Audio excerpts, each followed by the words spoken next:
starts off Perek Memches. Now remember, what's the deal? The deal is we're learning about the Ahava of Kamayim Apanul Aponim Ken Lev Adam Aladim. That you have to love the Eibush because he loves you. Kamayim, the Rebbe says about Kamayim Apanul Aponim that Faket, the lower a person is, the more he has that Ahava. The further away from Elokus you are, the more you realize that you have to have this Ahava for the Eibush. So in the last two Prakim, the Seis Mem Vav Mem Zayin, the Kamayim Apanul Aponim was based on Hashek and the Shana B'Mitzvah. In Memches Memtes, it's a different kvetch. Kamayim Apanul Aponim is Mitzat Tzimtzum. What he calls Ahava de Chekes Abasa. You'll see in Memtes. The Eibush kvetch sich Tzimtzum Erishin and many Tzimtzumim. So we should kvetch ourselves as in from the Skafia. So he starts off saying that from Ein Sof can't be a world except it will be Tzimtzum. So he begins today's Shir V'hinei.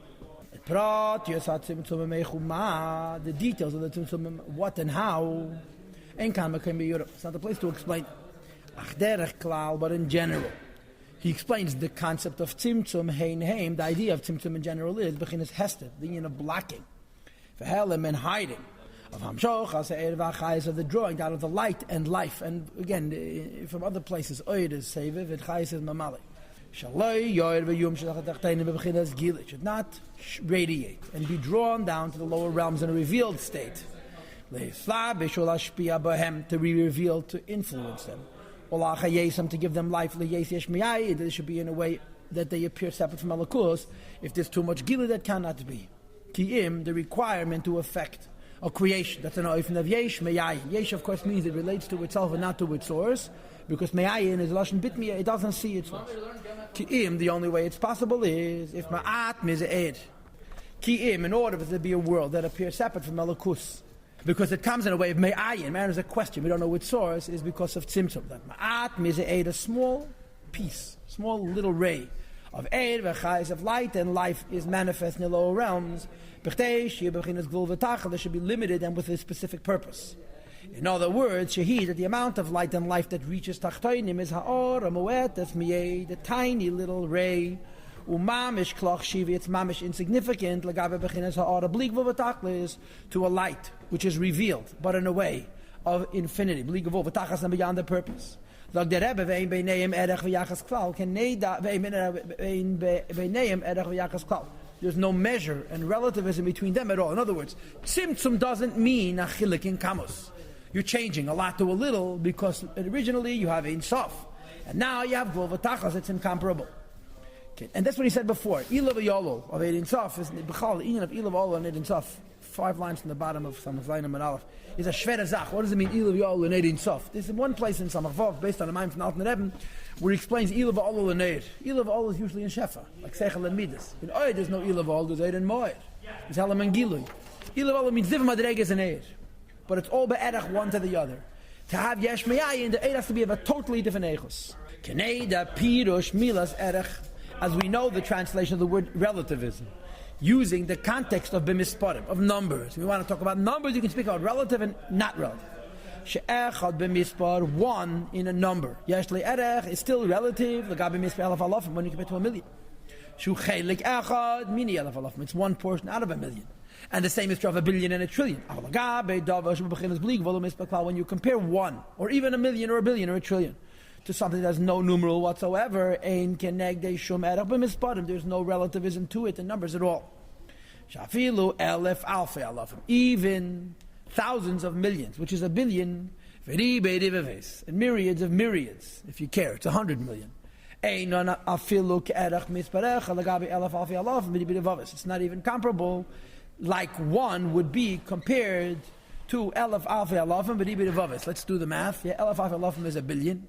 And at Ribo you add 4 more zeros, and at Revavis you add 4 zeros on top of that. So you're talking about 9 zeros plus 8 zeros. That's 17 zeros. I don't know what the number for that is, but one compared to a number with 17 zeros has an erech. And when you compare the one with the 17 zeros to Ein Sof, there's no erech. And the numeral one compared to a one with 17 zeros has an erech. It's totally immaterial, totally irrelevant, it's totally immeasurable, it's totally insignificant. And the Rebbe said, this is Pshat Tzimtzum. Tzimtzum is not a chilek, and Kam is a chilek in Echsa. Nayim Mahus and Ganzen. The Ein Sof is not reduced a little bit. It goes from being Ein Sof to being Gavul. What you would call Chassidus, from Eid Ein Sof to Eid Nishama. Eid Ein Sof is Bligvul, there's a lot of Madregis. Eid Nishama is B'mdid Vagbal. So the Rebbe V'kocha Mamish in a similar way, Bechinas Ha'aram Zu. when you talk about the light, that has to be reduced in order to be involved in creation and sustaining of the lower realms. Hamis labeshes, the translation of the word Islapshes is gila, it's revealed. In the higher and lower worlds. Now the higher world means Atzilus, v'tzarachia. Lashpiya behem lahachiyezim, to flow into them for the purposes of giving them life. That like gabe erech, when you compare to the measure of eid, agonos and down the light which is hidden and concealed. Gonos means hidden, and nella means hiding. Shehu b'chinas which is infinite. It cannot be revealed and flow in a useful way, functional way into the world. The b'chinas gilu in a revealed way to give them life. This is infinite. But rather it's ma'akev aleim u'mayla, it hovers over them from above. V'nikra sevav kalam, and it's called surrounding all the world. We all heard about sevav kalam 1,001 times, and we always assume that sevav means surrounding, but it's not like that, right? What does it mean sevav and mamali? Sevav mamali, for the purposes of this discussion, we'll use these words. We'll call sevav kalam and etzem ha'ed, and mamala kalam and gili ha'ed. Sevav kalam means the light as exists in etzem. What does etzem mean? Essence. What does essence mean? Etzem. What does etzem mean? Essence. And if you don't understand, you're supposed to say, whatever. I can't explain it. Etzem means anything in relationship with itself is called etzem. Just like you're called atzmi, yeah? Etzem of Ein Sof means Ein Sof b'yachas to itself, that's all. Gili of Ein Sof means Ein Sof b'yachas el azulos, there's something other than itself. And of course, you know the rules of Gili, we've gone over them a bunch of times. Gili means it's going to somebody else. Gili means that somebody else gets it. Which means that Gili means that somebody else determines what you give. Because otherwise it's not Gili. I'm being Megala, I could be talking, it's being Megala. No, that's not Gili. That's not Meshuganer. Because Gili means it's al akli. It's a klal in Seichel and Nushi, but the Chassidus makes it a priority. Gili assumes Zulas. Ana Zulas Neshakin Gili. It's not a real lineage. So Gili means al Zulas to somebody alien, and that they're getting it. Which leads us to the third and most important rule of Gili, that the one who determines how much the Gili is going to be is not the Megala, it's not the Mashpia. It's the Makabal. Because you can't give somebody what they cannot receive. So Mamala Kalama means Gili to a world which is finite, and the world dictates Kvayachal to the Ein Sof how much it can be given. Sevev is Etzem of Ein Sof. Etzem means it exists in relationship with itself, there is no Zulas, and therefore it has no limits, and there's no levels in Ein Sof and Etzem. It just is. So how could have any chayes from Sevev? In terms of experience, none. We don't have chayes from Sevev. The idea of Yesh Man has to come from Sevev Kalaman, but it must come through Mamala Kalaman, it must come by Eifin Shal Helim. So it can't go through there because it can't decide how much it needs. Right. Because but you need a Keach Ein Sof, a Yesh Me'ayin, it has to be by Helim. And if the Keach Ein Sof would be Begila, the world would simply not be able to exist. So the word Sevev, says the Rebbe, Ve'eina Pirush Sevev, the word Sevev does not mean that it's surrounding, or makif and hovering, in a spatial way, God forbid. There's no notion of makam when you speak about spirituality. Okay? In Ruchnis, there's no such concept of space.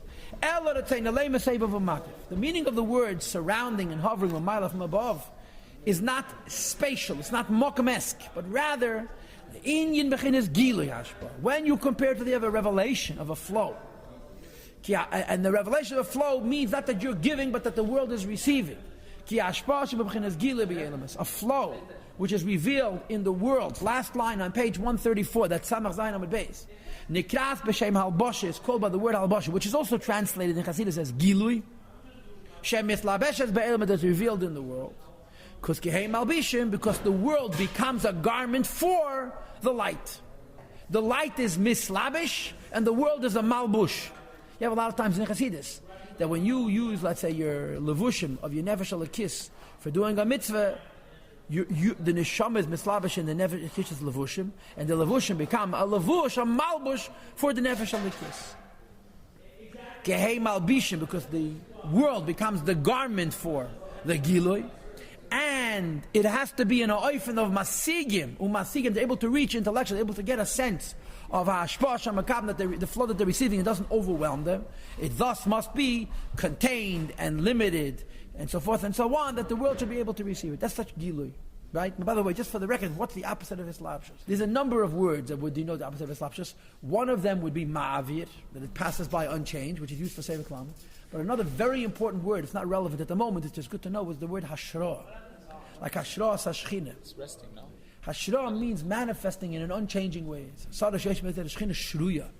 Shruya is without it has in a prat like hislapshus, which is gili, but mitzad Hashem there's no tzimtzum. Hislapshus means revealed according to the capacity of the makabel, which means that in each case of hislapshus is an even tzimtzum. Okay, it's not clear. It's a lomdis, and it's not to this moment. But shruya means manifest, and perhaps in some way gilui, but no shin. Masha enkin as opposed to when the flow is not revealed, in other words, not contained that the makabel should receive it, because it's infinite. It's blocked and hidden. The world is not able to get it because it's in Ein Sof, and therefore you can't call it hislapshus, which means it's going into the keli, and the keli is becoming a lavush for it, which means gilui. It's called surround and hovering, even though it's just the same place, it's inside the same area. In Mokum. So what's the pshat? Sevev Makev means helam. Hilkach therefore. Now that we established that Sevev doesn't mean around, it means hidden.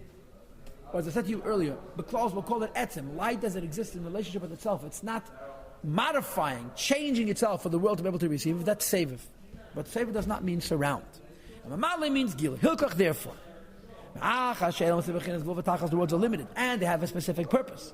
Nimtza, consequently, we have to say, there cannot be a hislapshus and a gila, a revelation of the Eid Ein Sof, in its true form, in a revealed way. In other words, a gila of Eid Ein Sof cannot be in the world, it would blow it up. A small ray of ha'ora, a diminished ha'ora. Mitzumtzem, as me'ed, contracted many, many times. Now, how many words do you have here? Ma'at, ze'ed, ha'ara mu'etes, mitzumtzemes, me'ed, and me'ed. That's v'hirak, kedei l'ha'chayesem, in order to give them revealed life. In a way that's limited them with a purpose. And that's mamalik al-alman. The true light, what we would call etzim, light as it exists by itself, which is belit tzimtzum kol kach, without that much tzimtzum. Now, the word kol kach throws you off. Because we're assuming so far that Sevev Kalama means B'li Tzimtzum Klau. Here he says B'li Tzimtzum Kol Kach, because the Eid, which is a Metzis, is also infant Tzimtzum. In other words, even Sevev Kalama is not Etzem of Eid himself. But we're not going to go into that. Nikra Makav Sevev, it's called hidden. Machash Ein Hashpa, say Mizgalis, that's the key word, because the flow cannot be revealed B'techem in the worlds. Ma'achash Hein, because the worlds are limited and with a purpose. So the Rebbe says, what's the idea of Tzimtzum? To change the Eid Ein Sof, the world should be able to get it. And it's not a Tzimtzum in Kamos, it's Tzimtzum of Shini HaMahos Lagame, it's Tzimtzum of Echos, because we're talking about B'li Gevol Lagabe Gevol, which is incomparable.